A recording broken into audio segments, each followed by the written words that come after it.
ሌላው ደግሞ አለብሾ ከስብዓት ገብረ እግዚአብሔር ከደራሲው ስብዓት ገብረ እግዚአብሔር ያደረገው በጣም የቆየ ኦልሞስት 1918 ዓመት ምናምን ይሆናል። በጣም ደስ ብሎኝ ነው።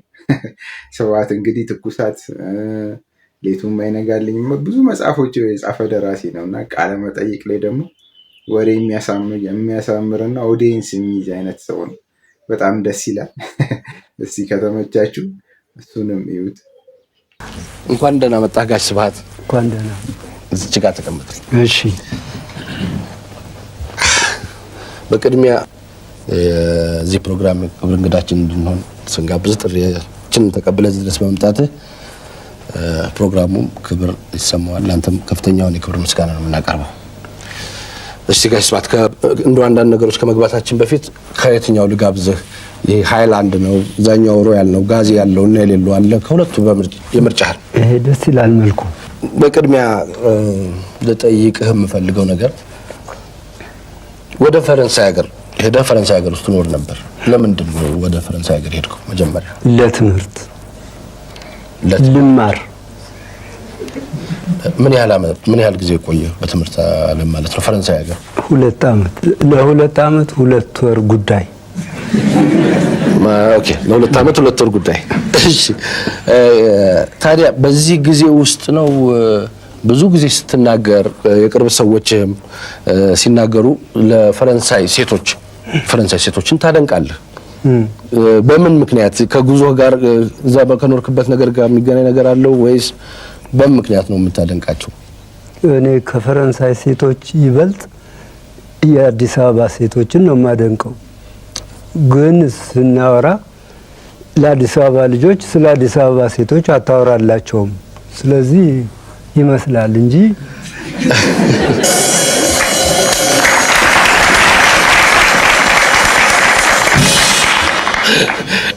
እሺ ጋሽ ስብዓት፣ እሺ በሙሉ መቼም የኢትዮጵያ ሕዝብ ደራሲ ስብዓት ገብረ እግዚአብሔርን እንደ አባቱ ስም ነው የሚያውቀው።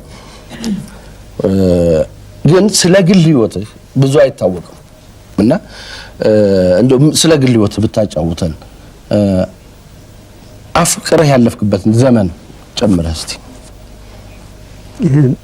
አስቸጋሪ ነገር ነው እኮ ይሄ። ስንቱን ትናገረዋለህ? እንዲህ ወይ አንድ ጥያቄ ጠይቀኝ እንጂ። አፍቅረህ ታውቃለህ? እሺ። አዎ፣ መጀመሪያ ያፈቀርኩት እናቴን ነበር ለምሳሌ። እሺ፣ በጣም ጥሩ። ከዛ ከእናቴ ፍቅር በኋላ አንዲት ሴት አፈቀርኩ፣ አገባኋት፣ ወለድን። አሁን የት ነች? እዚህ ነው ያለችው? የለችም፣ እዚህ ውጭ ሀገር ነች። ለምን አብረህ አልሄድክም? አልሆነም ነው ወይስ አንተ አልፈለክም? እንዴ ይኸውልህ አስቸጋሪ ሰው እየሆንኩብህ ሄድኩ መሰለኝ። አልሆንክም፣ በፍጹም አትሆንም፣ መቼም አትሆንም አንተ። እሺ፣ የተለያየንበት ምክንያት የደርጉ ዘመን ስለሆነ ብዙ ነገር ስለሚያለያይ፣ ብዙ ሰው ስለሚያለያይ ተለያየን። እሺ ጋሽ ስብዓት፣ ሌላው ለምሳሌ ከ30 ዓመት በፊት ነው የጻፍከው ይባላል ትኩሳት የሚለው መጽሐፍ እና እንደውም ብዙ ቃላቶች ብዙ አባባሎች ወጥተው ነው አሁን ለህትመት የበቃው ነው የሚባለው እና መጀመሪያ የጻፍከውን ጽሁፍ ያየው ያንተ የቅርብ ሰው ምን አይነት አስተያየት ሰጠህ መጀመሪያ ሲያነበው? እና እንዴት ነበር የኤዲት ያደረጉ ማለት ጓደኞች ምንም ያወጡት ቃል አንተ አምነህበት ነው ወይስ አነበቡት?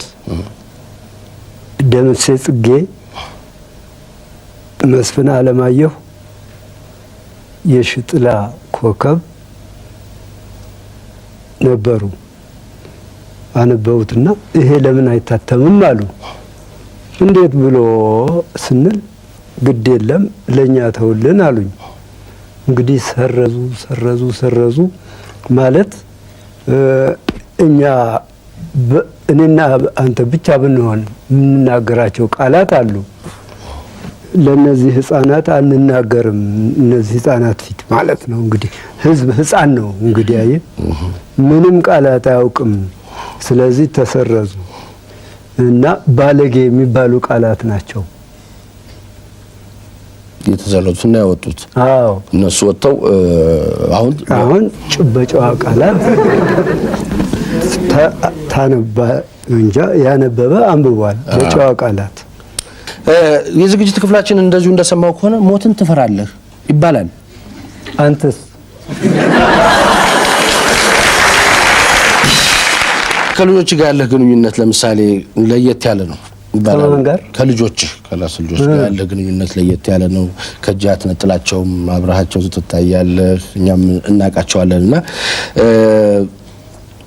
ብዙ ጊዜ አብረው የሚታዩበት ከምን የመነጨ ነው? በአባትና በልጅ መቼም ፍቅር አለ። ያንተ ከምን የመነጨ ነው? ለልጆች ያለ ፍቅር በጣም ያየለ ሄደው ከተፈጥሮ ይመስለኛል። ልጆቼ ስለሆኑ እኔን ሳልወድ አልቀርም። ከኔ ቀጥሎ ልጆችን መውደዴ አይቀርም። አለዛማ እንዴት ነው? እሱም አባት እኮ ልጁን ይወዳል። ጋሽ ስብሐት ሁልጊዜ አባትና ልጅ ፍቅራቸው በጣም እንትን ያለ ነው።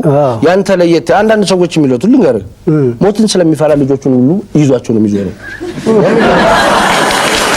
ያን ብታመጣው እኔና እሱ ልንፋጠጥ እንችላለን ነው። ይሄን እሱ ከኔ ባሰ ይፈራል ሞት። እሺ በእድሜ አንተ የእኩዮች ጓደኞች በእድሜ አሁን ጓደኞች አሉ? አዎ። ታዲያ ለምንድን ነው ብዙ ጊዜ አንተ የምትታየው ከወጣቶች ጋር ነው? ጓደኞቹ ወጣቶች ናቸው። እንዲጋባብኝ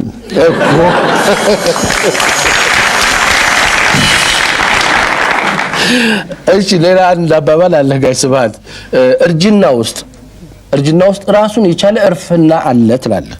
በጣም የእርጅናን ጣዕም እስቲ ምንድን ነው ንገረኝ። እንግዲህ ጤና ካለ ነው እና ካልራበህ ነው እና ደግሞ እርጅና ብቻህና ይባላል። እዚያ ውስጥ እርጅና ለመሰለህ ቆንጆ ደስ የምትል ሴት ስታልፍ እንደምትንቀሳቀስ ስጋ እንደለበሰች አበባ ነው እንጂ አታሰኝህም። በሰላም ነው የምታያት፣ ሰላም ውስጥ ነህ። ሰው ደግሞ ሲሞት ቀጥሎ ተራ ይደርሰናል ግድ የለም ብለህ ትቀጥላለህ። ሰላም ውስጥ ነህ። አንዳንዴ ደግሞ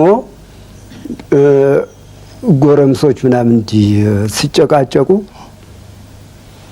ጥልቅ ትላለህ። በማርያም ተው ስልጣን አለህ። ምክንያቱም ይሄ ሽበት ምናምን ዩኒፎርም ነው፣ እንደ ጄኔራል ዩኒፎርም ለወታደር ተው እንጂ ስላቸው ይተዋሉ።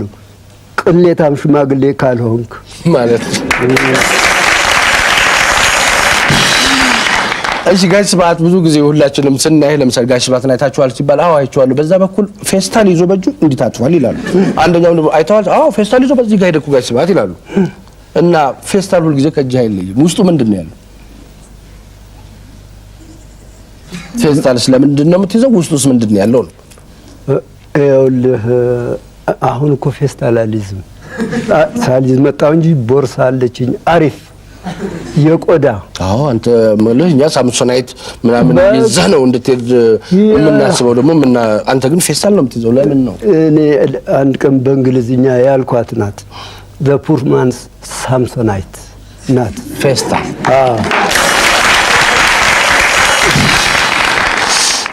እሺ ጋሽ ስብሐት የወጣትነት ጊዜህን አንዳንድ ነገሮችን ከብዙ ሰዎች ጋር ስንነጋገር የነገሩን አለ። እንደው ስለ ውቤ በረሃ ያለ ትዝታ ባጭሩ ብትነግረኝ ትችላለህ? ባጭሩ አልችልም፣ ግን እንደፈለግ። ውቤ በረሃ ልዩ ቦታ ነበር። እንጃ በቃ እንጃ ነው ውቤ በረሃ፣ ምንም መግለጽ አይቻልም። ሴቶቹ ሴተኛ አዳሪ ነው የሚባለው አሁን እነሱ እንዳሁን ሄደህ ነይ አንቺ ፍራንክ ብለህ አይደለም፣ እንደ ሴት ነው የምትጠጋቸው። ገንዘብ ትከፍላለህ እንጀራቸው ስለሆነ እንጂ እንደ ጨዋ በጨዋነት ባለጌዎችም አሉ። ግን እንደው በየትኛው ዘፈን ነው አንተ የምታስታውሱ ዘፈን አለ የጨፈርኩበት ብለህ የምትለው? በበረሃ እኔ አልጨፈርኩም፣ ቁጭ ብዬ ነው የማየው። ግን በጣም ሲጨፍሩ በጣም ነው ደስ የሚለኝ፣ አሪፎች ሲጨፍሩ። እሺ ጋር ስብሐት መቼም ብዙ እናውቃለን ስላንተ፣ ግን በህይወትህ ባለ ቪላው ስብሐት ገብረ እግዚአብሔር፣ ባለ መኪናው ስብሐት፣ ቆንጆ ከረባት አስሮ ሱፍ ለብሶ የሚሄደው ስብሐት መባል አስበው ታውቃለህ? እስቲ በአጠቃላይ የህይወት ፍልስፍናህን ንገር። የህይወት ፍልስፍና ያንተ የህይወት ፍልስፍናህ እንደመጣ መኖር ነው። ከተቻለ አደሙም አይቀርልህም፣ እንደመጣ ነው የምትኖረው፣ ወደድክም ጠላህም። እኔ ግን በተቻለ መጠን እንደመጣ ለመኖር እፈልጋለሁ እና ማንንም አለመጉዳት። የህይወት ፍልስፍና ልጆችን መውደድ ፍልስፍና ነው ይሄ። ጓደኞችን ማክበር መውደድ ደግሞ ቀሽም አባባል ሊመስልህ ይችላል እንጂ አገሬንም ወዳለሁ። ቀሽም አባባል አይደለም። እሺ ጋር ስብሐት ካንተ ጋር የሳምንቱን ፕሮግራም ሙሉ አብሬ በቆይ ደስ ነው የሚለኝ። ምክንያቱም በዚህች አጭር ፕሮግራም ያንተን ታሪክ ማውጣት አልችልም። በሚቀጥለው ጊዜ ፍቃደኛ እንደምትሆን እርግጠኛ ነኝ። አሁን ጥሬን ተቀብለህ ድረስ ስለመጣህ በፕሮግራሙ ስም አመሰግናለሁ።